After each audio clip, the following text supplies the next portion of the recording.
महाराणा प्रताप मेवाड़ के महान और वीर राजा थे, जिन्हें उनकी वीरता, स्वाभिमान और मातृभूमि के प्रति अटूट प्रेम के लिए जाना जाता है। उनका जन्म 9 मई 36 को कुंभलगढ़, राजस्थान में हुआ था।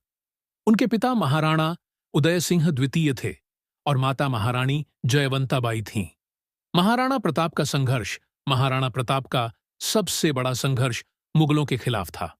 अकबर ने मेवाड़ पर अपना अधिकार जमाने के कई प्रयास किए, लेकिन महाराणा प्रताप ने कभी झुकने से इनकार किया। हल्दी घाटी का युद्ध 1576, यह युद्ध 18 जून 776 को महाराणा प्रताप और अकबर की सेना के बीच लड़ा गया। अकबर की सेना का नेतृत्व मान सिंह कर रहे थे। महाराणा प्रताप की सेना छोटी थी, लेकिन उन्होंने अदम्य साहस दिखाया। उनके घोड़े चेतक की वीरता भी इस युद्ध की कहानी का हिस्सा है। घायल चेतक ने महाराणा को युद्धभूमि से सुरक्षित निकालने के लिए अपनी आखिरी सांस तक दौड़ लगाई। युद्ध में मुगलों ने भारी नुकसान उठाया, लेकिन महाराणा प्रताप को अपनी सेना की कमी के कारण पहाड़ियों में शरण लेनी पड़ी।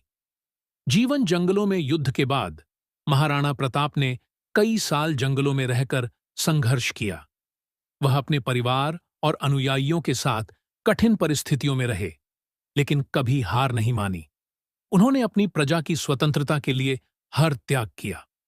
स्वतंत्रता की प्राप्ति महाराणा प्रताप ने मुगलों के खिलाफ गुरिल्ला युद्ध की रणनीति अपनाई और धीरे धीरे मेवाड़ के कई हिस्सों को वापस हासिल कर लिया। महाराणा प्रताप के मूल्य और व्यक्तित्व स्वाभिमान। उन्होंने कभी अकबर की अधीनता स्वीकार नहीं की। त्याग। उन्होंने अपने राज्य और प्रजा की भलाई के लिए राजसी सुखों का त्याग किया। साहस। विपरीत परिस्थितियों में भी उन्होंने कभी हार नहीं मानी। प्रजा प्रेम।